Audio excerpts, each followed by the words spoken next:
اعوذ باللہ من الشیطان الرجیم بسم اللہ الرحمن الرحیم وَإِذْ قُلْنَا لِلْمَلَائِكَةِ اسْجُدُوا لِآدَمَ فَسَجَدُوا إِلَّا إِبْلِيسَ قَالَ أَأَسْجُدُ لِمَنْ خَلَقْتَ طِينًا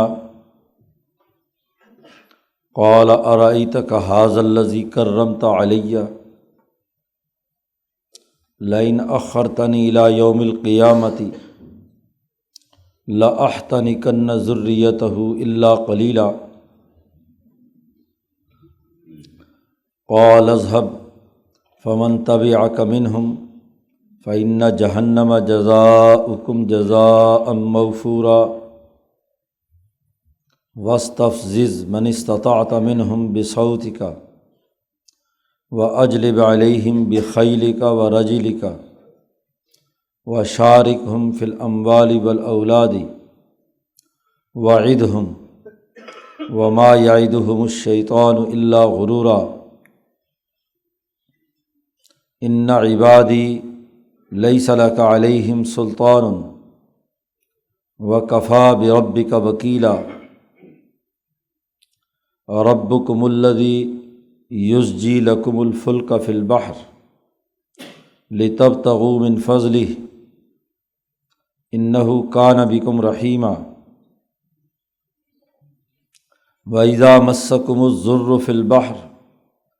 ضَلَّ مَن تَدْعُونَ إِلَّا إِيَّاهُ فَلَمَّا نَجَّاكُمْ إِلَى الْبَرِّ أَعْرَضْتُمْ وَكَانَ الْإِنسَانُ كَفُورًا أَفَأَمِنْتُمْ ان یخسف بکم جانب البر او یرسل علیکم حاصبا ثم لا تجدوا لکم وکیلا ام امنتم ان یعیدکم فیہ تارۃ اخری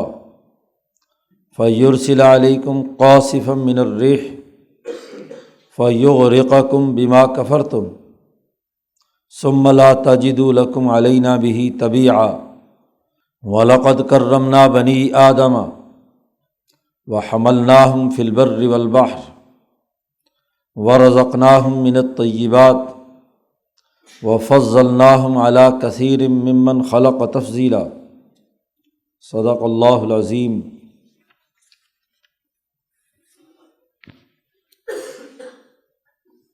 گزشتہ رکوع میں یہ بات واضح کی گئی تھی کہ میرے بندوں سے کہہ دیجئے کہ وہ اپنی زبان سے اچھی باتیں نکالیں، یقول التی ہی احسن،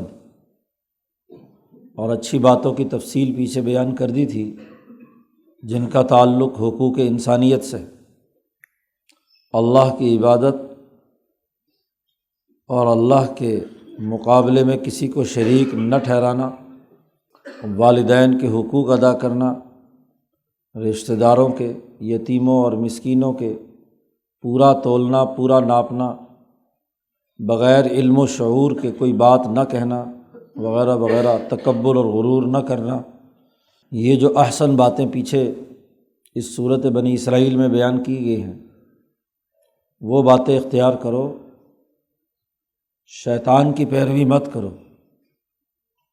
ان الشیطان ینزغ بینہم، شیطان ان کے درمیان غلط باتیں سکھاتا ہے، لڑائی جھگڑا، حقوق انسانیت کو توڑنے اور اللہ کے حق کو توڑنے کی باتیں بتلاتا ہے۔ اور وہاں واضح کیا تھا کہ یہ شیطان انسان کا واضح دشمن ہے۔ ان الشیطان کان للانسان عدوا مبینا، اس رکوع میں اس کی دلیل بیان کی گئی ہے کہ شیطان کی دشمنی انسان سے کیسے ہے اور کب سے ہے۔ اس کے سیاق و سباق میں یہ بطور دلیل کے اگلا رکوع ہے جس میں واضح کیا کہ جب آدم علیہ السلام پیدا ہوئے تھے، انسان اول،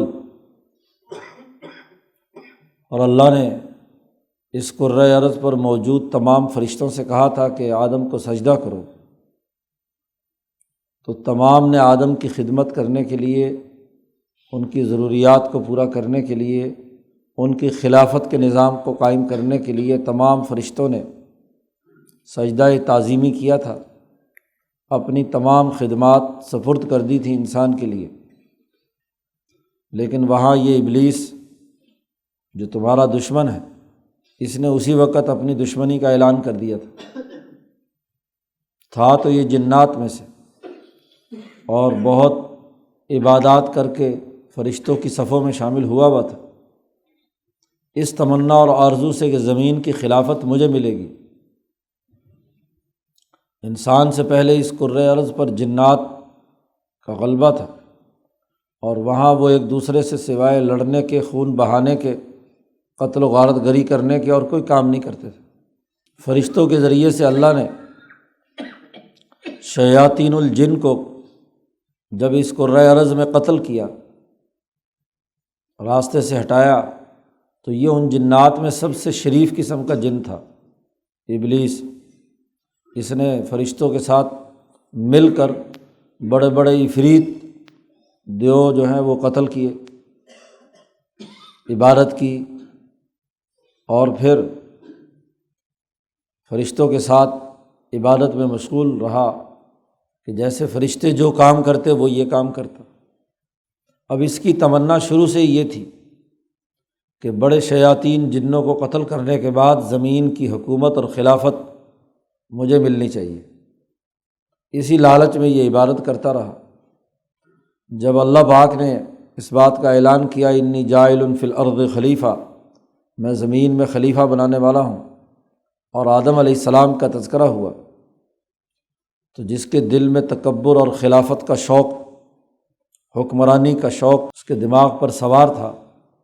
خلافت کا وہ اپنے آپ کو مستحق سمجھتا تھا، تو اس کو تو آگ لگ گئی۔ تمام نے سجدہ کیا، اس نے سجدے سے انکار کر دیا کہ اتنے سال میں نے عبادت کی، اتنا کام کیا، جو اللہ میاں نے کہا وہ میں نے یہاں کیا، بڑے بڑے دیو، جن، شیطان، وہ میں نے قتل کیے، فرشتوں والے میں کام کرتا رہا، تو اب خلافت تو مجھے ملنی چاہیے۔ تو خلافت کا جھگڑا، حکومت کا جھگڑا، اسی لیے پیچھے شاہ صاحب نے طاغوت کا ترجمہ کرتے ہوئے یہ بات بتلائی تھی کہ جو آدمی ناحق حکمرانی کا دعویٰ کرے، انسان ہو یا جن ہو، اہلیت، صلاحیت اور استعداد تو نہ ہو، منافقت ہو، ان کی حالت یہ ہو کہ اگر ان کو حکمرانی دے دی جائے تو وہ کسی کو کھجور کی گٹھلی کے اندر جو باریک سا دھاگا ہوتا ہے وہ بھی دینے کے لیے تیار نہ ہو، اس کو حکومت دینا، اس کو خلافت کی ذمہ داریاں دینا، یہ تو بہت بڑی خرابی کی بات تھی۔ اس لیے اللہ تبارک و تعالیٰ نے جب آدم کی خلافت کا اعلان کیا تو بڑے حقارت امیز لہجے میں کہتا ہے شیطان، قرآن نے یہاں نقل کیا، قال ااسجد لمن خلقت طینا، کیا میں سجدہ کروں اس کو جسے تو نے مٹی سے پیدا کیا ہے؟ مجھے تو آگ سے پیدا کیا ہے، خلقتنی من نار وخلقتہ من طین، مجھے آگ سے پیدا کیا ہے اور اسے مٹی سے پیدا کیا ہے، اور آگ مٹی سے کہیں بلند تر ہے، آگ جلاؤ تو اوپر کی طرف جاتی ہے، مٹی کو نیچے سے اٹھا کر اوپر بھی ڈالو تو تب بھی نیچے جاتی ہے۔ تو جس میں پستی ہے، جس میں ذلت ہے، وہ حکمران کیسے بنے گا؟ جیسے مکے کے سرداروں نے کہا تھا، یا طالوت کو جب حکمران بنایا جا رہا تھا اس وقت انہوں نے کہا تھا کہ انا لہ الملک، اس کے لیے حکمرانی کیسی؟ ہمارے پاس مال ہے، ہم خاندانی لوگ ہیں، ہم بڑے پیچھے تسلسل سے چلے آ رہے ہیں، یہ بیچارہ غریب سا آدمی، اس کو اٹھا کر حکمران بنا دیا تو کیسے؟ اس کو خلیفہ کیسے بنا دیا؟ اس کی حکمرانی کیسے ہوگی؟ تو اللہ تبارک و تعالیٰ نے وہاں فرمایا تھا کہ بسطۃ فی العلم والجسم، فرشتوں نے یہاں بھی جب آدم کے سامنے سوالات کیے تھے تو فرشتے اس کا جواب ہی نہیں دے سکے۔ جن اور یہ ابلیس اور شیطان عبادت تو بہت تھی لیکن علم نہیں تھا، اللہ کی معرفت حاصل نہیں تھی، اللہ کے علوم حاصل کرنے کا اس کے اندر نہ جذبہ تھا نہ صلاحیت تھی۔ جب کہ آدم علوم الہی کا مرکز اور منبع بنے، مالا اعلیٰ سے اور حضیرت القدس سے ان کے قلب کا وہ تعلق جس کے ذریعے سے ان پر علوم آتے تھے۔ اس لیے فرشتے جو مالا سافل کے فرشتے ہیں ان کی بھی وہاں پہنچ نہیں تھی، تو اس بیچارے جن کی کیا ہونی تھی، ابلیس کی۔ فرشتوں سے جب اللہ نے سوال کیا تھا کہ ذرا یہ زمین میں یہ چیزیں ہیں ان کا نام بتاؤ،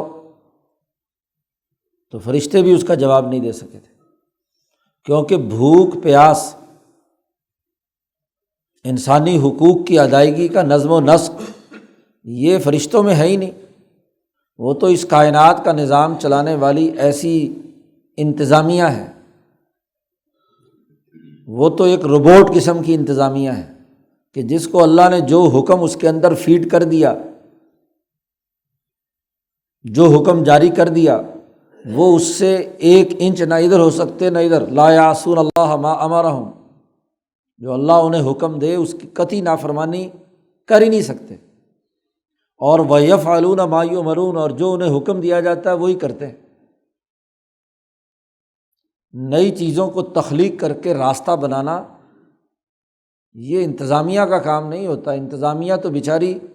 جو بالائی نظم کی ہدایات ہوتی ہیں اس کے مطابق اعلی کار کے طور پر کردار ادا کرتی ہے، تو وہ اچھی انتظامیہ ہوتی ہے۔ ایک رہنما ہوتا ہے، ایک لیڈر ہوتا ہے۔ لیڈر اور رہنما وہ ہوتا ہے جو خود راستہ بناتا ہے، فیصلے کرتا ہے،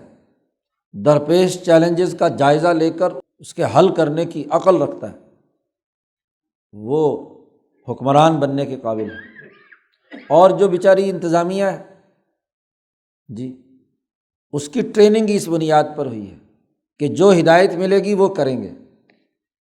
دنیا میں انسان کا یہ شرف ہے کہ وہ لیڈر اور رہنما ہوتا ہے، انسانیت کے لیے راستے نکالتا ہے، اس کی مشکلات کو دیکھ کر اس کی مشکلات کے حل کرنے کے اعلیٰ اور عمدہ ارتفاقات، اعلیٰ اور عمدہ اخلاق پیدا کرنے کی سبیل پیدا کرتا ہے۔ غلط سسٹم ہوتا ہی وہ ہے کہ جس کے لوگ انتظامیہ کے کہ جو صرف ہدایات کے پابند ہو، رسم پوری کرنی ہے، فرعون کا پروٹوکول ہے وہ پورا کرنا ہے،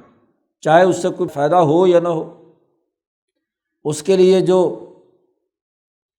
طریقہ کار طے کر دیا ہے، ایک رسم بن گئی ہے، جھوٹی ہو سچی ہو تو وہ اسی کی پیروی کرتے ہیں۔ وہ کہتے ہیں چونکہ ہمارے آباء و اجداد یہ کرتے رہے تو ہم بھی ان کی پیروی کریں گے۔ وہ یہ نہیں دیکھتے عقل کے طور پر کہ یہ آباء و اجداد نے بالفرض اگر کیا تھا تو اس کے پیچھے حکمت کیا کار فرما تھی، اور وہ اس زمانے کا تقاضا ہو سکتا ہے، آج کا تقاضا نہیں ہے۔ یہ عقل، یہ شعور، یہ علم یہ انسان کو عطا ہوا ہے۔ گو مٹی سے بنا ہے تو مٹی کے معاملات کو زیادہ اچھی طریقے سے جانتا ہے، تو جو مٹی سے بنا ہوگا وہی مٹی کے معاملات جانے گا، اور زمین پر خلیفہ بھی اسے ہونا چاہیے۔ جو مٹی سے بنا نہیں وہ مٹی کے معاملات کو کیا سمجھے گا؟ وہ تو آگ ہے، اور آگ بھی وہ جو زمین پہ جلانے کا کام کرتی ہے، جلنے کے بعد جو شعلہ نکلتا ہے سب سے اوپر، اس سے جن تیار کیے گئے ہیں، مارج من نار، آگ کے بھی اوپر کے شعلے سے۔ اس بیچارے کے ساتھ تو مٹی کا کوئی تعلق ہی کوئی نہیں۔ اگر عقل کی بات تھی تو عقل کے طور پر زمین میں خلیفہ بنانے کا اعلان کیا تھا، انی جاعل فی الارض خلیفہ، تو زمین سے پیدا ہونے والا ہی زمین کے مسائل کو زیادہ سمجھ سکتا ہے، تو خلیفہ تو اسے ہونا چاہیے۔ تم زمین سے بہت اوپر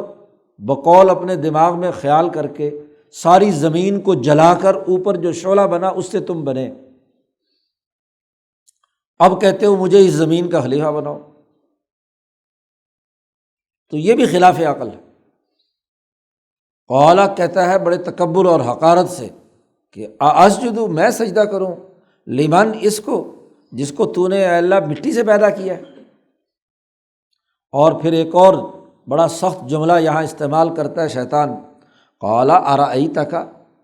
اللہ میاں سے کہتا ہے کیا تو دیکھتا نہیں، ھذا الذی کرمت علیہ،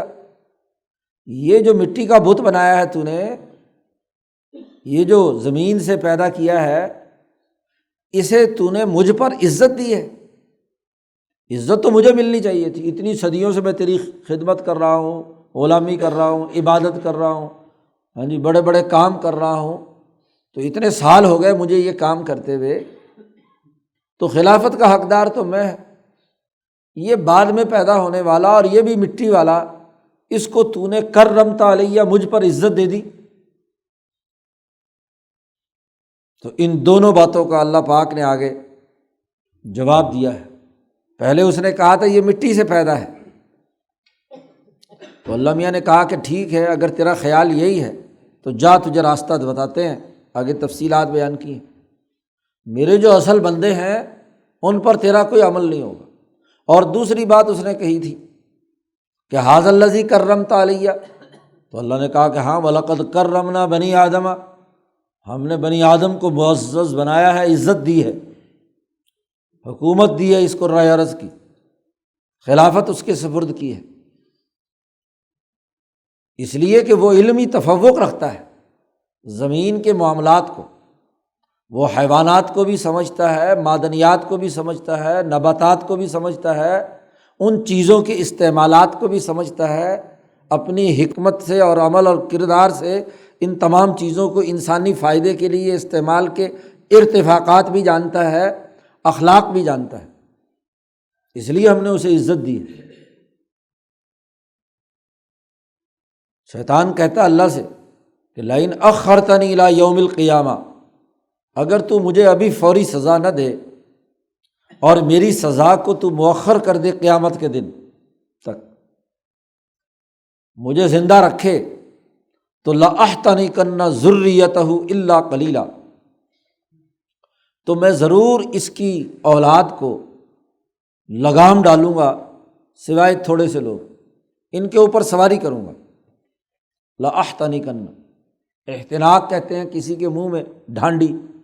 ہاں جی، یا لگام منہ میں وہ جو لگا دیتے ہیں، ہاں جی، چھکا سا ہوتا ہے، جیسے چھوٹے جانور جو ماں کو دودھ نہ پی جائیں تو ان کے منہ کو چھکا لگا دیتے ہیں، سوراخ والا ہوتا ہے، سانس بھی لیتا ہے لیکن وہ منہ مار نہیں سکتا، دودھ نہیں، خود اگر چھوٹ جائے تو جا کر اپنی ماں کا، گائے کا دودھ نہیں پی سکتا، وہ چھکا اسے کہتے ہیں۔ تو میں اس کی اولاد کو وہ چھکا لگاؤں گا، اس کا منہ اپنے کنٹرول میں لے لوں گا، یہ اس پر سواری کروں گا، اور جب لگام ڈال جائے تو پھر جو اوپر بیٹھا ہوا ہوتا ہے وہی کبھی ادھر موڑ دیا کبھی ادھر موڑ دیا، ڈرائیونگ سیٹ جو ہے نا وہ، یہ انسان اپنے نفس سے خود فیصلہ کرنے کی صلاحیت کا حامل نہیں رہے گا۔ میں جب اس کے دل پر سوار ہو جاؤں گا، اس کے منہ میں اپنی لگام ڈال لوں گا، تو پھر یہ اپنے ارادے سے کوئی فیصلہ کرنے کا قابل نہیں ہوگا۔ انسان وہ ہوتا ہے جو اپنی آزاد مرضی سے خود فیصلہ کرے، اپنے علم اور اپنے عقل کا استعمال کرے، اپنے عمل کا تعین بغیر کسی طاغوت اور شیطان اور کسی دباؤ کے آزادانہ طور پر کرے، وہ تو کیا ہے، انسان ہے، اور آدم کا واقعی اولاد بھی ہے اور باپ کی خلافت کا ذمہ دار بھی ہے۔ لیکن جس کے اوپر شیطان سوار ہو کر منہ میں چھکا ڈال لے اور اس کو جی چاہے ادھر گھما لے، جی چاہے ادھر گھما دے، خود انسانوں سے لڑا دے، اب جب ایسے انسانوں پر شیطان سوار ہو جاتا ہے تو وہ پھر انسان دشمنی کرواتا ہے، بندے مار دو، آگ لگا دو، قتل و غارت گری کر دو، سرمایہ پرستی، دولت جو انسان کے فائدے کے لیے زمین سے انسان نے اپنی اجتماعی طاقت سے پیدا کی تھی، اس پوری اجتماعی طاقت سے پیدا شدہ دولت کو انفرادی خواہشات کے لیے استعمال کرو، چکا ڈال دیا۔ سرمایہ، کیپٹل، اس کی تخلیق انسانوں کے اشتراک سے ہوتی ہے، انسان محنت کرتے ہیں، سینکڑوں ہزاروں مزدور، اور پھر اپنی چھوٹی چھوٹی بچتیں جمع کرتے ہیں کسی بینک میں، کسی جگہ، تو وہی سرمایہ بنتا ہے۔ تو سرمایہ کی تخلیق کے پیچھے اگر انسانوں کے اجتماع کا کردار ہے تو وہ سرمایہ بھی تو اجتماع کا ہونا چاہیے، نہ یہ کہ محنت اور مشقت تو تمام انسان کریں اور اس پر قابض ایک جاگیردار، ایک وڈیرا، ایک سرمایہ دار قابض ہو جائے۔ سرمایہ کی بیسک نیچر اجتماعی ہے، تو جب اجتماعی ہے تو اس کو اجتماعی مفاد کے لیے استعمال ہونا ہے، لیکن اگر وہ اجتماعی مفاد کے بجائے ایک سرمایہ دار کے قبضے میں، ایک جاگیردار کے قبضے میں آ جائے تو اس کا مطلب یہ کہ شیطان نے اس پر سواری کی ہوئی ہے۔ وہ اس سرمایے کو جو انسانی سہولتوں اور ارتفاقات کے لیے وجود میں آیا تھا، اس کو ذاتی مقاصد کے لیے، گروہی اور طبقاتی مفاد کے لیے وہ استعمال کر رہا ہے۔ اور یہ وہی ہوگا کہ جس کے اوپر وہ شیطان سوار ہو کر اس کی لگام اپنے قبضے میں لے لے، وہ پھر قوموں کو تباہ کرتا ہے، فتنہ اور فساد پیدا کرتا ہے، قتل و غارت گری کرتا ہے۔ تو میں اسے ضرور چکا پہناؤں گا، لأحتنکن، لام بھی تاکید کا، نون ثقیلہ بھی تاکید کا، ذریتہ، اس کی اولاد کو، الا قلیلا، بس تھوڑے سے لوگ بچیں گے، انبیاء اور ان کے متبعین، اولو العزم، صدیقین، شہداء، صالحین، تھوڑے سے کے اوپر تو میں سواری نہیں کر سکتا۔ انبیاء کی طاقت اور قوت یہ ہے کہ شیطان ان کے تابع ہوگا، ماتحت ہوگا، شیطان کی لگامیں ان کے ہاتھ میں ہوتی ہیں۔ حضور صلی اللہ علیہ وسلم نے فرمایا، ان الشیطان یجری الانسان مجری الدم، شیطان انسان کے اندر خون کی طرح دوڑتا ہے، اور وہاں سے وہ نفس پر وسوسے ڈال کر نفس کی لگام کو قابو کرتا ہے، اس کے ذریعے سے قلب کو بچھلا دیتا ہے، عقل کو مکر و فریب اور دھوکے کا شکار بنا دیتا ہے، نفس کو خواہشات کے اندر مبتلا کر دیتا ہے۔ تو صحابہ نے حضور سے پوچھا کہ کیا آپ کے جسم میں خون دوڑ رہا ہے تو آپ کے جسم میں بھی شیطان ہے؟ انہوں نے فرمایا ہاں، اللہ میاں نے میرا شیطان میرے تابع کر دیا، جی میرے جسم میں جو خون میں ہے اس شیطان کو میرے تابع کر دیا، وہ میری خلاف ورزی، میں اس پر سواری کرتا ہوں۔ ایمان اور عمل صالح یہی ہے کہ ایک مسلمان اتنی عقل و شعور، فہم و بصیرت اور صلاحیت، استعداد حاصل کر لے کہ وہ اپنے شیطان کے اوپر سواری کرے، نہ یہ کہ شیطان کو اپنے اوپر سوار کرے۔ شیطان کو اپنے اوپر سوار کرنا یہ تو پرلے درجے کی حماقت ہے۔ انبیاء کی محنت یہی ہے، اولیاء کی جدوجہد یہی ہے کہ ہر انسان اپنے نفس اور اپنے قلب اور اپنے عقل، اپنی روح سے، شیطانی تمام اثرات سے آزاد ہو کر فیصلے کرے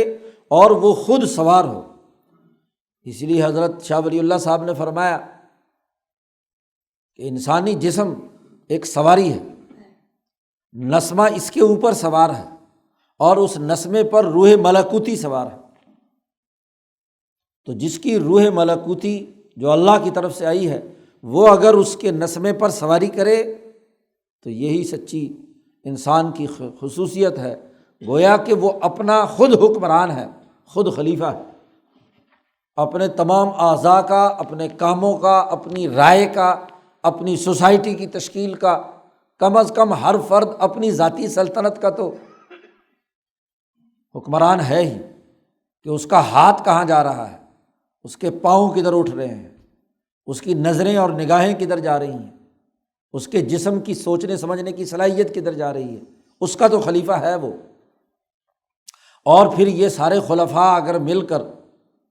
اپنا کوئی اجتماعی نظم و نسق قائم کریں تو جو ان میں سب سے زیادہ اعلیٰ صلاحیت کا ہے وہ ان کا حکمران اور خلیفہ، اور ظاہر ہے کہ وہ انبیاء علیہم السلام ہوتے ہیں۔ تو خلافت اور انقلاب کے لیے ضروری ہے کہ ہر فرد پہلے خود ذاتی انقلاب کے ذریعے سے اپنے شیطان کی لگامیں ختم کرے اور اپنے آپ خود سواری کرے اپنے جسم پر۔ اپنی روح حیوانی پر، تو جو اپنے اوپر سواری کرنے کی صلاحیت رکھتا ہے تو وہ انسانوں کے لیے بہتر نظام بنا سکتا ہے، لیکن اگر خود اس کے اوپر شیطان سواری کر رہا ہے تو پھر وہ انہی شیاطین الانس والجن کے ساتھ مل کر دنیا میں بھی شیطانی نظام قائم کرنے کے لیے کردار ادا کرے گا۔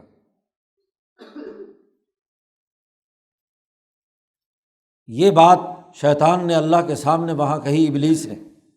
اللہ میاں نے کہا ٹھیک ہے، دو اعتراض تو نے کیے ہیں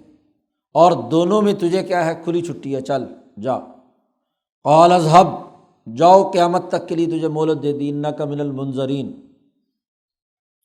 لیکن یاد رکھ فمن تبعک منہم فإن جہنم جزاؤکم جزاء موفورا، ان انسانوں میں سے، آدم کی اولاد میں سے جس نے بھی تیری اتباع کی، تیرے پیچھے چلے، جن کی لگامیں تیرے اوپر ہوں گی، تو چونکہ تو ان کی لگامیں چلا رہا ہے اور وہ تیرے غلام اور تابع بن گئے، انہوں نے اپنی آزادی اور حریت برقرار نہیں رکھی، اپنے علم اور اپنے عمل کی قوت عقلیہ اور قوت عملیہ کی صلاحیتیں بروئے کار نہیں لائے، اور تیرے سامنے انہوں نے سرنڈر کر دیا، عقل مار دی اور اپنی عملی صلاحیتوں کو تیرے پیچھے لگا دیا، تو یاد رکھ فإن جہنم جزاؤکم جزاء موفورا، تو جہنم تم تمام کے لیے ہے سزا کے طور پر، اور وہ بڑی بھرپور سزا ہوگی کہ تم نے اپنی عقل کیوں نہیں استعمال کی، تم نے اپنی آزاد مرضی کے ساتھ درست فیصلے کیوں نہیں کیے۔ جو انسانی علم اور جو انسانی عمل زیادت قوت عقلیہ اور براعت قوت عملیہ، دو باتیں شاہ صاحب نے بیان کی ہیں کہ انسان کی بنیادی خصوصیت ہے کہ اس کی عقل کے اندر، شعور کے اندر زیادتی ہے، حیوان کے مقابلے میں اور جنات کے مقابلے میں بھی، اور اس کے اندر اعلیٰ ترین درجے کی صلاحیت ہے کہ عمل کی براعت، کہ یہ عمل سے سیکھ کر ہر گزرتے دن کے ساتھ اپنی ہر چیز کو زیادہ بہتر سے بہتر کرتا چلا جاتا ہے، مہارتوں سے سیکھتا ہے۔ تو تم نے یہ کیوں نہیں استعمال کیا؟ اس لیے حدیث میں حضور نے فرمایا کہ جس کا آنے والا دن گزرنے والے دن سے بہتر نہ ہوا وہ ہلاک ہو گیا۔ اس نے گویا کہ اپنے عمل کے اندر مہارت پیدا نہیں کی، اپنی عقل اور شعور کے اندر اضافہ نہیں کیا، اور اس نے اپنی عقل اور اپنا شعور اور اپنا عمل شیطان کے حوالے کر دیا۔ تو جس نے اپنی آزادی اور حریت کی حفاظت نہیں کی، شیطان کا غلام بن کر رہا، تو اس کے لیے جہنم کی سزا ہے، اور وہ پوری سزا ہوگی، جزاء موفورا، پورا بدلہ دیا جائے گا۔ یعنی جس درجے میں اس نے اپنی عقل ماری، جس درجے میں اس نے اپنی علمی اور عملی صلاحیتوں کو ناکارہ بنا کر تمہارے حوالے کر دیا، خلیفہ میں نے اسے بنایا، حکمران میں نے انسان کو بنایا، اور وہ حکمران کسی شیطان کا جو جس کو عزت میں نے نہیں دی، وہ اس کو اپنا حکمران بنا رہا ہے، تو یہ الٹا ہو گیا، ترتیب الٹی ہو گئی۔ میں نے تو انسان کو خلیفہ بنایا تھا، اور یہ خلافت لینے کے بجائے غلامی اختیار کر رہا ہے۔ میں نے تو انسان کو آزاد پیدا کیا تھا، یہ غلامی قبول کر لی اس نے، تو یہ بہت بڑا جرم ہے، اور اس جرم کی سزا یہ ہے کہ ان کے لیے جہنم ہے، آگ ہے، وہی آگ جس سے تو پیدا ہوا ہے، جی آگ سے پیدا ہوا ہے، تو چونکہ حکمران تو ہے، لگامیں تیرے قبضے میں ہیں، تو اس کا مطلب یہ کہ تو اسے گھسیٹ کر آگ کی طرف لے جانا چاہتا ہے، تو جہاں تو جائے گا وہیں یہ جائیں گے۔ فمن تبعک منہم فإن جہنم جزاؤکم جزاء موفورا۔ اور پھر آگے اللہ تبارک و تعالیٰ نے 4-5 بنیادی باتیں اس سے کہیں شیطان سے، کہ یہ انسان، اس کو میں نے عزت دی ہے، معزز بنایا ہے، عقل اور علم کی صلاحیتیں دی ہیں، سمجھ بوجھ دی ہے، زمین میں اس کو خلافت کا مستحق بنا کر زمین میں نے پیدا کیا ہے، اب تو چل، ان کا امتحان بھی ہو جائے گا کہ کون اپنی حکومت اور عزت کو برقرار رکھنا چاہتا ہے اور کون اتنا پست ہے جو تیرے چکروں میں آ جائے۔ وَاسْتَفْزِزْ مَنِ اسْتَطَعْتَ مِنْهُمْ بِصَوْتِكَ، ان میں سے جس کو بھی تو طاقت رکھتا ہے، صوتی کا، اپنی آواز کے ذریعے سے جس کے دل کو پروپیگنڈے کے ذریعے سے متاثر کر کے تو اپنا غلام بنا سکتا ہے تو بنا لے۔ واستفزز، گھبرا لے، جی جس کو بھی تو پریشان کر کے۔ انسان کا نفس، انسان کی عقل اور انسان کا قلب، اس کی روح ملکوتی وہ بہت بلند تر ہے۔ اب شیطان اس کو گھبراتا پریشان کرتا ہے مختلف آوازوں کے ذریعے سے، گانے بجانے ہوں، ڈھول ڈھمکے ہوں، کوئی خوش نما قسم کی خواہشات ہوں، ہاں جی، اس کے ذریعے سے اس کی جو صلاحیت اور استعداد ہے اس پہ اس کو گھبرا کر اس کی لگام خود پکڑنے کی کوشش کرتا ہے۔ وہی جو چکا اس نے چڑھانا ہے، جو جانور قابو میں نہ آ رہا ہو تو اس کو ادھر ادھر سے شور شرابہ مچا کر ہاں جی گرفت میں لایا جاتا ہے چاروں طرف سے، تو گھیر لیتے ہیں اس کو، تو وہ گھبرا کر ہاں جی پھر بیچارہ کھڑا ہو جاتا ہے، تو پھر مالکان جا کر اس کے بچے کے، وہ جو جانور ہوتا ہے اس کے منہ پہ چکا چڑھا دیتے ہیں۔ وہ کھرلی میں جانور باندھتے ہیں نا، تو وہاں جو زیادہ قسم کا شیطان قسم کا جانور ہوتا ہے جو دوسروں کا چارہ بھی کھا جاتا ہے، تو اس کو بھی منہ کو جب وہ تھوڑا سا چر لیتا ہے نا تو اس کے منہ کو بھی چکا چڑھاتے ہیں کہ یہ دوسرے جانوروں کو کھانے نہیں دیتا جی۔ تو اس طرح اس کو پریشان کر کے تو اپنی آوازوں کے ذریعے سے اس انسان کو جس کو میں نے عزت دی ہے، جس کو میں نے مکرم بنایا ہے، اس کو پریشان کر کے گھبرا کر اس کے منہ کو چکا لگانا چاہتا ہے، تو اپنی آواز سے جو کرنا چاہتا ہے کر لے۔ وَأَجْلِبْ عَلَيْهِمْ بِخَيْلِكَ وَرَجِلِكَ، اور ان پر اپنے سوار اور پیدل شیطان شتونگڑے وہ ان کے اوپر حملہ آور کر، ان کے اوپر حملہ آور بنا۔ انسان کا ایک نفس ہے اور نفس خواہشات وہ آواز کے جادو کے پیچھے جی چلا جاتا ہے۔ کان اس کے سننے کے ذرائع ہے، تو آواز کانوں کے ذریعے سے انسانی روح کو متاثر کرتی ہے، تو وہاں کہا اس کو جدا کر لے اپنی آواز سے، یعنی جو ذریعہ علم کان کا ہے اس کان کے ذریعے سے اس کے نفس تک رسائی حاصل کر لے اور اس کو جو چکا چڑھانا چاہتا ہے چڑھا لے۔ وَأَجْلِبْ عَلَيْهِمْ بِخَيْلِكَ وَرَجِلِكَ، دوسرا انسان کا یہ دماغ ہے، اس دماغ کے اندر خیالات آتے ہیں، اور وہ خیالات اور تصورات توہمات ہوں یا تعقلات ہوں، دونوں کے خیالات انسان کے قلب پر اثر انداز ہوتے ہیں، تو اپنے تمام شتونگڑوں کے ذریعے سے اس کے خیالات، نظریات، افکار پر اثر انداز ہو کر حملہ آور ہو اس کے دل پر، اور دل گھبرا کر کیا ہے تیرا لگام پہن لے۔ اس کو تو سوچ سمجھ کر فیصلے کرنے تھے، اس کو تو ہمت باندھنی تھی، تو اپنے تمام تر گھڑ سوار، یہ عربی میں ہاں جی جب دشمن پر حملہ آور ہوا جاتا تھا تو دو طرح کی فوج ہوتی ہے، پیادہ اور سوار، تو اپنی سوار فوج یا اپنی کیا ہے پیدل چلنے والی فوج، دونوں کے ذریعے سے اجلب علیہم ان پر حملہ آور ہو، ان کی عقل کو مارنے، ان کے ارادوں کو آزاد مردی سے کرنے کے فیصلوں کے راستے میں رکاوٹیں پیدا کرنے کے لیے تو بھیج دے۔ وَشَارِكُمْ فِي الْأَمْوَالِ وَالْأَوْلَادِ، تیسری بات اللہ نے کہی کہ ان کے ساتھ شریک ہو جا،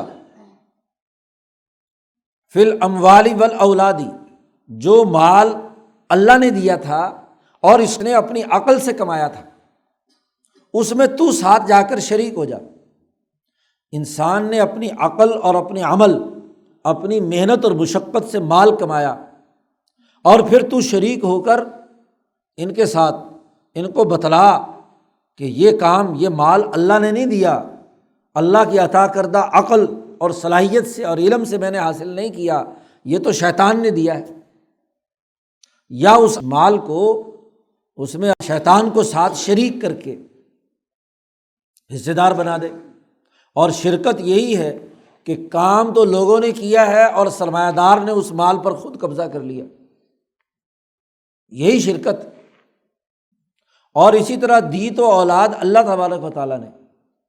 اور وہاں شیطان مسلط ہو کر کہتا ہے کہ نہیں، یہ تو فلاں بت نے دی ہے، فلاں پتھر نے دی ہے، فلاں اس نے پیر صاحب نے دی ہے، جیسا کہ پیچھے گزر چکا ہے 9ویں پارے میں کہ یہ انسان عجیب ہے، جب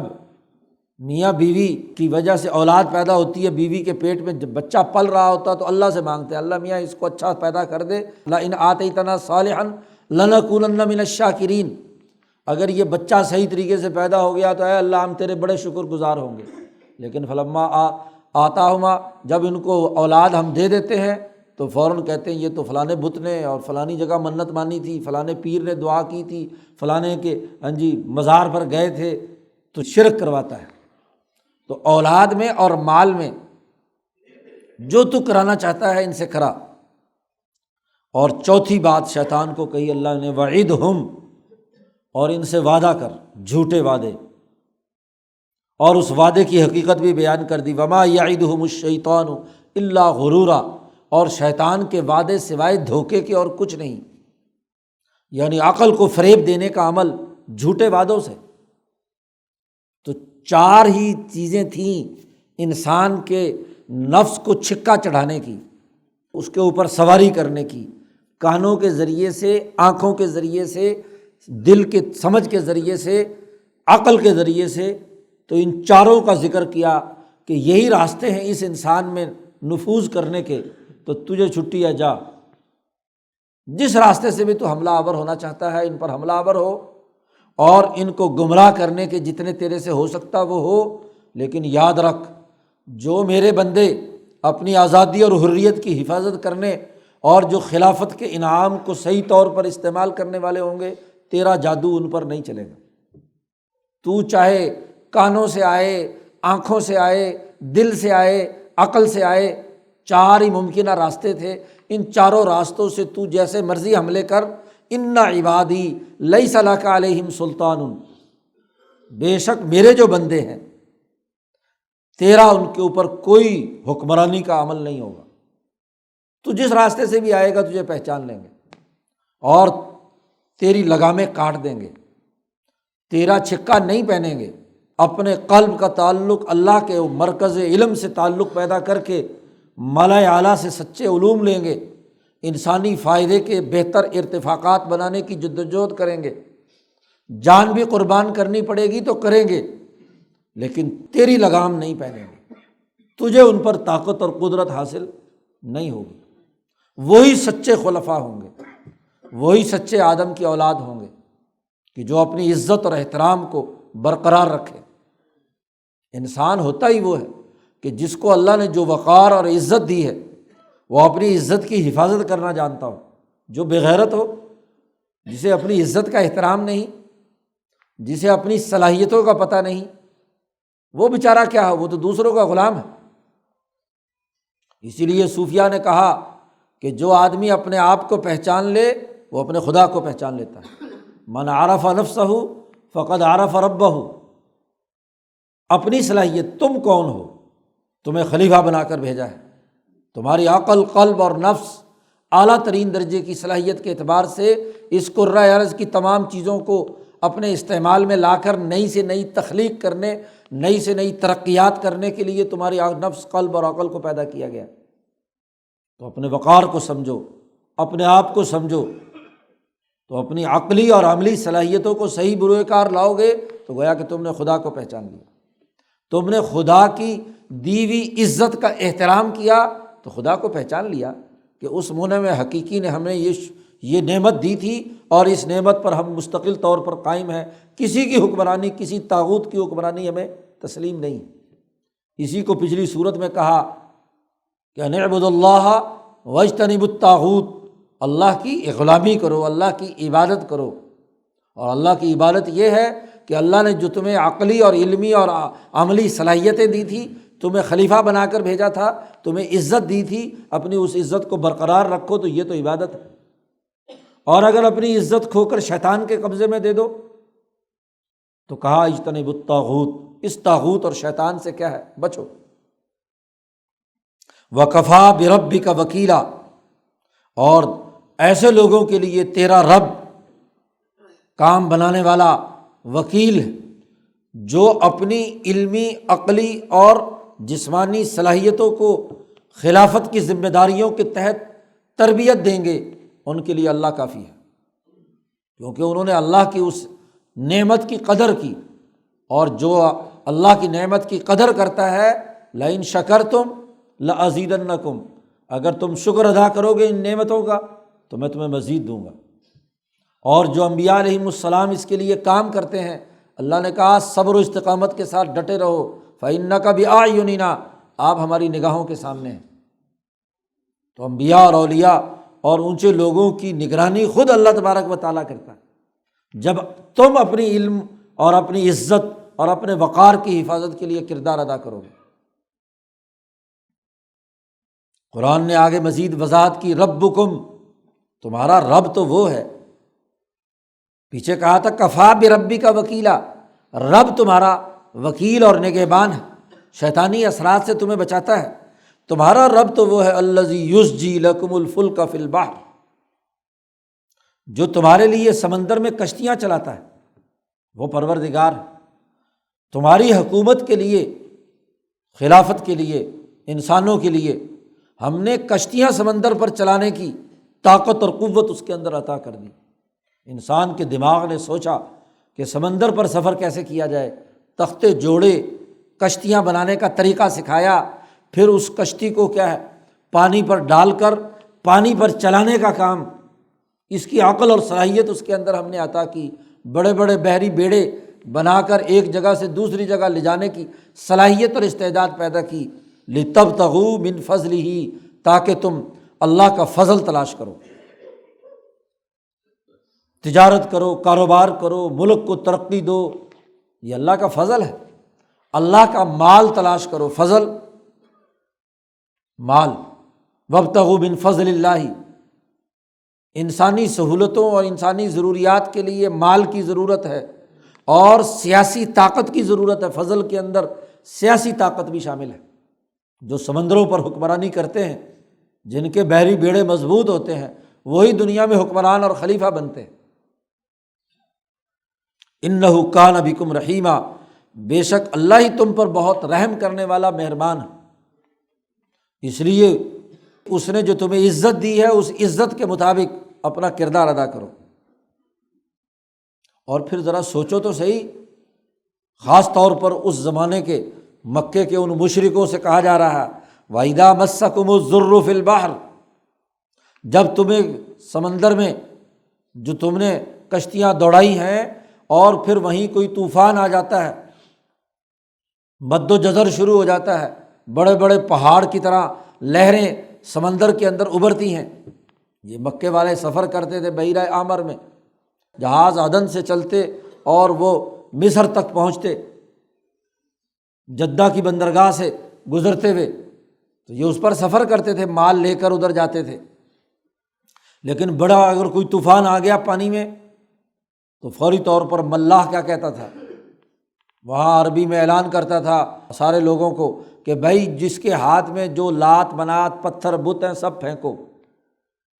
اب صرف اور صرف اللہ کو پکارو خالصتاً، جی صرف اللہ کو پکارو گے تو تمہاری بچت ہوگی، اس پانی کو وہی ٹھیک کرے گا۔ اسی لیے بس اس کشتی کو چلانے والا ملاح، اس کو ناخدا بھی کہتے ہیں، کیونکہ جو اپنی خدائی کا انکار کر کے صرف اللہ کے اوپر اعتماد کر کے، توحید جتنی توحید ملاح میں ہوتی ہے کسی میں نہیں ہوتی، کیونکہ اسے پتہ ہے کہ کس وقت ہوائیں مخالف چلیں اور میری کشتی اڑ جائے، وہ اللہ پر پختہ یقین رکھتا تھا۔ اکرمہ ابو جہل کا بیٹا جب مکہ حضور نے فتح کیا تو دوڑ گیا، اور دوڑ کر جا کر جدہ کی بندرگاہ سے کشتی میں سوار ہو گیا کہ کسی اور ملک پہنچے، یہاں تو اب انقلاب آ گیا جی۔ اب جیسے ہی کشتی درمیان سمندر میں پہنچی تو وہاں ملا نے اعلان کیا کہ بھائی لات منات عزا سب چھوڑو، اور جو ایک اللہ وحدہ لا شریک ہے اس کو پکارو گے تو تمہاری بچت ہوگی۔ کشتی ہچکولے کھا رہی تھی، ادھر ادھر ادھر، جب سب نے اللہ کو بڑی عجز و انکساری سے پکارا اور کشتی ٹھیک ہو کر دوبارہ ساحل پہ لگی، تو اکرمہ نے کہا کہ بھائی جس خدا کے بغیر سمندر میں بچت نہیں ہے،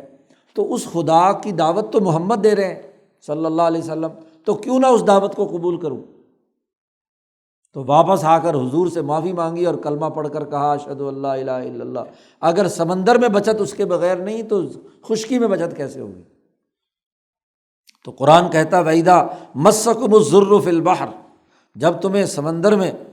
دریا میں کوئی تکلیف پہنچتی ہے تو ضَلَّ مَن تَدْعُونَ إِلَّا إِيَّاهُ، جن کو تم پکارتے تھے وہ سب گم ہو جاتے ہیں، حتیٰ کہ ہاتھ میں اگر ان کے نام کا پتھر بھی پکڑا ہوا ہو تو وہ بھی پھینک دیتے ہیں، اور صرف الا ایاہ، اللہ کو پکارتے ہیں۔ فلما نجاکم الی البر، پھر جب ہم تمہیں نجات دیتے ہیں خشکی میں تو اعرضتم، تو تم پھر اعراض کرتے ہو۔ شیطان جو تمہارا چھکا چڑھا کر تمہارے اوپر سواری کی ہوئی ہے، اس کا نتیجہ یہ ہے کہ جب مصیبت میں پھنستے ہو تو پھر اللہ کو پکارتے ہو، اور جب مصیبت سے نجات ملتی ہے تو اعرضتم۔ اللہ پاک فرماتے ہیں وَكَانَ الْإِنسَانُ كَفُورًا، یہ انسان بڑا ہی ناشکرا ہے۔ کتنی بڑی ناشکری ہے، اس کو عقل دی، علم دیا، عمل دیا، صلاحیت دی، خلافت دی، اور یہ اپنی خلافت اور اپنی ذات کے اندر جو صلاحیتیں موجود ہیں ان کو پہچانتا نہیں ہے، اس کا شکر ادا نہیں کرتا، اور شیطان کے پیچھے چلا جاتا ہے، اپنی لگام اس کے حوالے کر دیتا ہے۔ اس سے بڑا ناشکراپن اور کیا ہوگا؟ وَكَانَ الْإِنسَانُ كَفُورًا۔ قرآن نے کہا أَفَأَمِنْتُمْ أَن يَخْسِفَ بِكُمْ جَانِبَ الْبَرِّ، کیا خیال ہے سمندر سے بچ کر تم آ گئے ہو اور وہاں خالص اللہ کو پکارتے ہو، اور خشکی پر آتے ہی تم پھر تکبر اور غرور کرنے لگتے ہو، پھر اپنی لگامیں شیطان کے حوالے کر دیتے ہو۔ أَفَأَمِنْتُمْ، کیا تم بے خوف ہو گئے ہو اس بات سے کہ کہیں اللہ تبارک و تعالیٰ تمہیں زمین میں نہ دھسا دے؟ عذاب کا طریقہ جیسے سمندر اور دریا کے اندر لہروں کے ذریعے سے تباہی اور بربادی کا ہے، تو کیا اللہ تبارک و تعالیٰ زمین میں نہیں تمہیں دھسا سکتا جیسے قارون کو دھسایا تھا؟ ان یخسف بکم جانب البر او یرسل علیکم حاصبا، یا اللہ تعالیٰ اسی زمین میں کسی پہاڑ کے دامن میں ہو تم اور وہاں سے پتھروں کی بارش کر کے تمہیں مار دے، یہ بھی تو کر سکتا ہے۔ ثم لا تجدوا لکم وکیلا، اور اس وقت تمہیں کوئی وکیل نہیں ملے گا، شیطان بھی بھاگ جائے گا۔ وہ جو تم پر حکمرانی کر رہا ہوتا ہے، ایسے موقع پر جب عذاب آئے گا تو وہ بھی بھاگ جائے گا، کوئی وکیل تمہیں نہیں ملے گا۔ ام امنتم ان یعیدکم فیہ تارۃ اخری، اور پھر ایک اور بات سوچو، کیا تم بے خوف ہو گئے ہو کہ کبھی تمہیں دوبارہ سمندر میں جانا ہی نہیں ہے، ملا کی کشتی میں بیٹھنا ہی نہیں ہے؟ ان یعیدکم فیہ تارۃ اخری، اللہ میاں تمہیں لے جائے دوبارہ کسی اور کام کو، کیا اب کشتی میں دوبارہ بیٹھنا ہی نہیں ہے کہ نکل کر آ کر تم پھر اللہ کا تکبر کر رہے ہو؟ پھر بھی تو مال و دولت اور تجارت اور اس کے لیے تم سفر کرنا پڑے گا، کسی کام کے لیے جانا پڑے گا، اور پھر اگر تم وہاں چلے گئے تو فَيُرْسِلَ عَلَيْكُمْ قَاصِفًا مِّنَ الرِّيحِ، اور پھر اللہ اس سمندر کے اندر تیز ہوا بھیجے اور پہاڑوں سے باتیں کرتی ہوئی لہریں اٹھیں اور تمہاری کشتی فَيُغْرِقَكُمْ بِمَا كَفَرْتُمْ، ہاں جی، جو تم ناشکری کر رہے تھے اس ناشکری کے سبب تمہیں پھر دریا میں غرق کر دے۔ کیا ایسا نہیں کر سکتا اللہ میاں؟ اس بات سے بے ڈر ہو گئے ہو۔ اور ثم لا تجدوا لکم علینا بہ تبیعا، اور پھر تمہارے لیے ہم پر کسی قسم کی باز پرس کا بھی تمہیں کوئی راستہ نہیں ملے گا، کیونکہ تم خود آئے ہو، تم نے ناشکری کی ہے، ہم نے تمہیں عزت دی تھی، تمہیں تکریم دی تھی، اور تم نے اپنی عزت اور احترام کا خیال خود نہیں کیا، تو سوائے سزا کے ناشکرے کی سزا یہی ہوتی ہے۔ آپ کسی پر احسان کریں، ہاں جی، اس کو کوئی عزت دیں، اور وہ ایسا مجہول قسم کا آدمی ہو کہ عزت اس کو راس نہ آئے، جی، ایسی اچھل کود کرے کہ وہ عزت کو سنبھال نہ سکے، ظرف چھوٹا ہو، تو پھر نہ صرف نعمت چھین لی جاتی ہے بلکہ الٹا اس کے 2-4 جوتے بھی رسید کیے جاتے ہیں کہ ایسے مجہول بے وقوف کو میں نے کیا ہے یہ، ہاں جی، نامعقول کو میں نے یہ چیز دی، یہ تو اس کے قابل ہی نہیں تھا، اس کو اٹھا کر پھینک دیا جاتا ہے۔ اب یہ ساری باتیں بیان کرنے کے بعد شیطان نے کہا تھا کہ تو نے اسے مجھ پر عزت دی ہے؟ اللہ نے کہا ہاں عزت دی ہے، وَلَقَدْ كَرَّمْنَا بَنِي آدم، ہم نے بنی آدم کو معزز بنایا ہے، اس کی علمی، عقلی اور جسمانی صلاحیتیں عزت والی دی ہیں اس کو، جس کے ذریعے سے وہ حکمرانی کرے، خلافت کا نظام اس دنیا میں قائم کرے۔ پہلی بات، کرمنا بنی آدم، ہم نے آدم کو مکرم اور معزز بنایا ہے، عزت دی ہے۔ وَحَمَلْنَاهُمْ فِي الْبَرِّ وَالْبَحْرِ، اور ہم نے اسے حکمرانی دیتے ہوئے تمام خشکی اور تمام سمندروں پر اسے سوار کیا ہے، سواری دی ہے، اس کو سواری دی ہے، جانوروں پر، معدنیات پر، نباتات پر، اس مٹی خشکی پر، اس سمندر پر، تمام وسائل اس کے لیے مسخر کر کے اس کو خلیفہ بنا کر اس کو ان کے اوپر سوار کر دیا۔ اب اگر یہ الٹا اس تمام چیزوں کو اپنے اوپر سوار کر لے تو یہ تو عزت کے خلاف بات ہے۔ پتھر پر اسے سوار ہونا ہے، نہ کہ پتھر کے سامنے اپنا سر جھکانا ہے۔ پہاڑ کو اس نے مسخر کرنا ہے، نہ کہ پہاڑ کو سجدہ کرنا ہے۔ اس کو تو پانی کو مسخر کر کے اپنے استعمال میں لانا ہے، یا پانی کو دیوتا سمجھ کر گنگا جمنا کے پیچھے جا کر کیا گردن جھکانی ہے۔ آگ کو اس کے لیے مسخر کیا کہ آگ کو اپنی ضروریات کے لیے، انسانی سہولتوں کے لیے استعمال کرے، نہ اگنی دیوتا بنا کر اس کے سامنے سجدہ ریز ہو جائے۔ تو ہم نے بر و بحر، درخت اس کے لیے پھل کھانے، اس کی ضروریات کو پورا کرنے، سائے کے لیے، باقی ضروریات کے لیے، نہ کہ کسی درخت کی پوجا شروع کر کے اس کے نیچے بیٹھ جائے جا کر مجاور بن کر۔ حملناہم، ہم نے اسے سوار کیا ہے، فی البر والبحر، دو باتیں۔ اور تیسری بات اللہ پاک نے کہی ورزقناہم من الطیبات، ہم نے اس کو پاکیزہ اور عمدہ رزق دیا ہے۔ امام شاہ ولی اللہ فرماتے ہیں کہ انسان کے اندر دو صلاحیتیں ہیں، بہیمیت اور ملکیت، اور دونوں کی غذائیں ہیں، ان کا ایک مرتع ہے، ایک مسرح ہے، ایک مقام ہے، ہر ایک کی اس کی ایک چراگاہ چاہیے جہاں سے وہ کھائے، بہیمیت کو بھی اور ملکیت کو بھی، دونوں کے لیے ایک سیرگاہ ہے جہاں وہ اپنی عزت و احترام کے ساتھ اپنی حکمرانی کرے، سیر سپاٹے کرے، لطف اٹھائے، مسرح ہے، اور ایک اس کا مقام ہے، اور وہ اس کے اخلاق ہے اعلیٰ، کہ وہ اس مقام کو کسی بھی اس سطح سے، اس مقام سے نیچے نہ گرے۔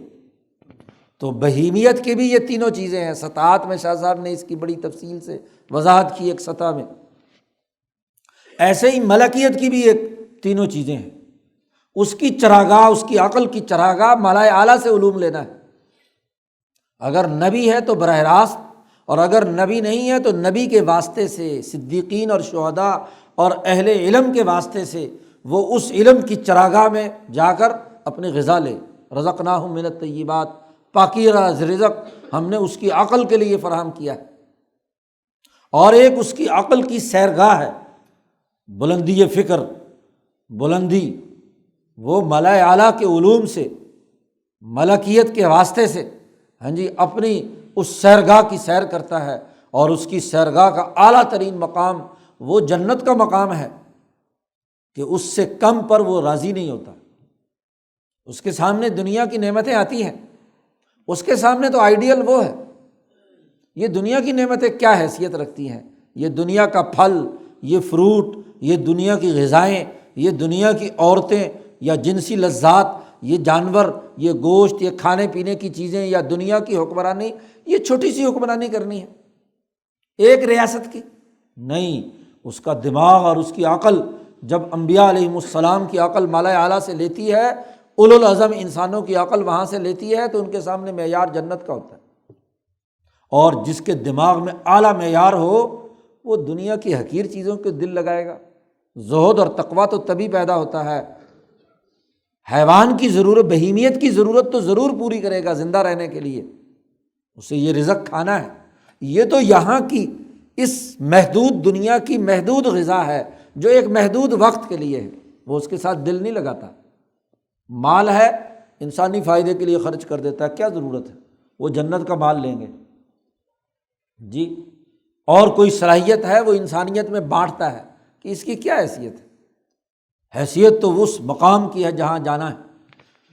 تو جب اعلیٰ ترین درجے پر اس کے رزق کے، عقل کی یہ تمام صلاحیتیں اس کو وہاں سے حاصل ہو رہی ہوں اور اس کو ہم نے پاکیزہ دنیا میں بھی غذا دی ہو۔ حقیر غذا کوئی کھاتا ہے جی نہیں، جو جتنا بلند درجے کا انسان ہوتا ہے اتنی وہ حقیر غذائیں نہیں کھاتا جی، ادھر ادھر کی پاکیزہ اچھا اور عمدہ گوشت۔ اس لیے اطباء اور حکماء کہتے ہیں یہ سڑی بوسی چیزیں کھانا، یہ پست قسم کے جانور ذبح کر کے کھا جانا، ہر چیز مکھی مچھر گو جی بندر شندر سب کچھ کھا جاتے ہیں، اس کے بجائے جی اچھے بکرے یا مرغے، اور اس میں بھی ایک صلاحیت جوان،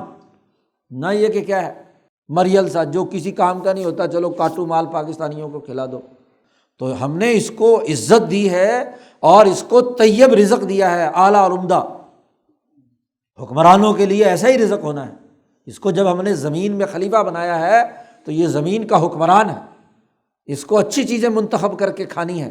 اپنی جسم کے لیے بھی اور اپنی عقل کے لیے بھی اعلیٰ ترین علوم کی غذا لینی۔ وَفَضَّلْنَاهُمْ عَلَىٰ كَثِيرٍ مِّمَّنْ خَلَقْنَا تَفْضِيلًا۔ چوتھی بات فرمائی، کرمنا، حملنا، رزقنا، تین باتیں جب پیدا ہو جائیں، جو اپنی عزت کو سنبھالے اور اپنی حکمرانی کو برقرار رکھے، اپنا رزق اعلیٰ ترین حاصل کرے، تو پھر اس کے نتیجے میں فضلناہم، ہم نے اس کو فضیلت عطا کی ہے۔ چوتھی بات، علی کثیر ممن خلقنا تفضیلا، بہت ساری مخلوق پر اس کو بہت بڑی عزت دی ہے، فضیلت عطا کی ہے۔ کرۂ ارض کے تمام جتنی بھی معدنیات، نباتات، حیوانات، جنات، باقی تمام مخلوق،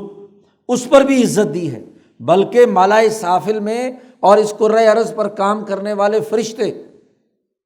جنہوں نے اس آدم کو سجدہ کیا ہے، گاڈ آف آنر پیش کیا ہے، اس کی حکمرانی کو تسلیم کیا ہے، ہم نے اس پر بھی فضیلت دی، ان کو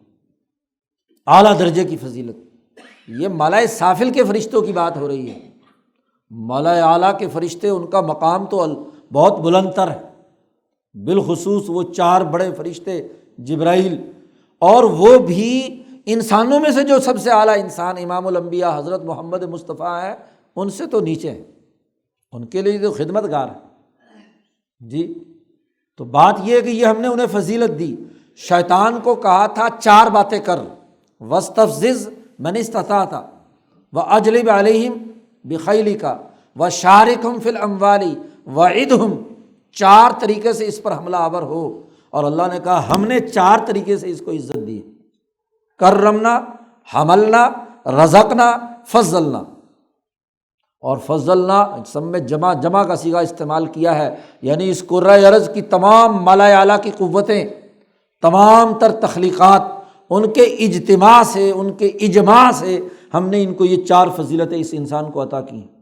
اب جو انسان اپنی اس عزت کو برقرار رکھے گا اور اپنے دشمن کو پہچانے گا، ہاں جی، ان الشیطان کان للانسان عدوا مبینا، اس واضح دشمن کو جو پہچان کر اس کے چکر میں نہیں پڑے گا، اور یقول التی ہی احسن، اور اچھی اور عمدہ بات جو پیچھے بیان کی گئی ہے انسان کی ترقی کے لیے، یہ اعلیٰ علوم ہم نے ابراہیم کے واسطے سے اور آج حضرت محمد صلی اللہ علیہ وسلم کے واسطے سے ہم نے تم پر نازل کیے ہیں، یہ علوم تمہارے دماغ میں آئیں گے تو تمہارے اندر بلندی پیدا ہوگی، حریت پیدا ہوگی، خلافت اور حکومت کی اہلیت اور صلاحیت پیدا ہوگی۔ آج بلا تفریق رنگ، نسل، مذہب، بین الاقوامی سطح پر بنی اسرائیل ہوں یا بنی اسماعیل، دونوں کو اس پروگرام کو قبول کر کے بین الاقوامی حکمرانی قائم کرنی ہے۔ اس لیے مولانا سندھی کہتے ہیں یہ صورت بین الاقوامی انقلاب کے اصول واضح کرتی ہے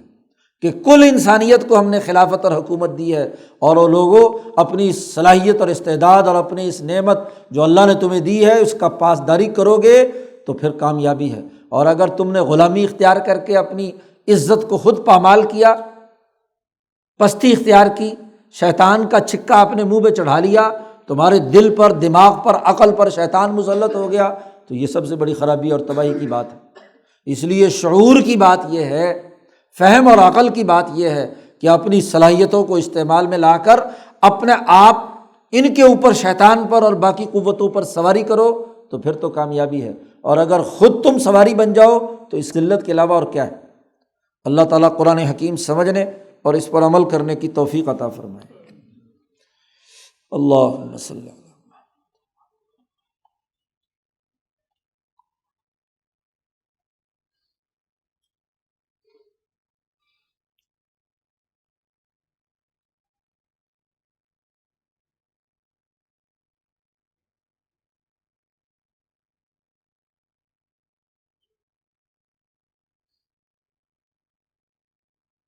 اجمعین۔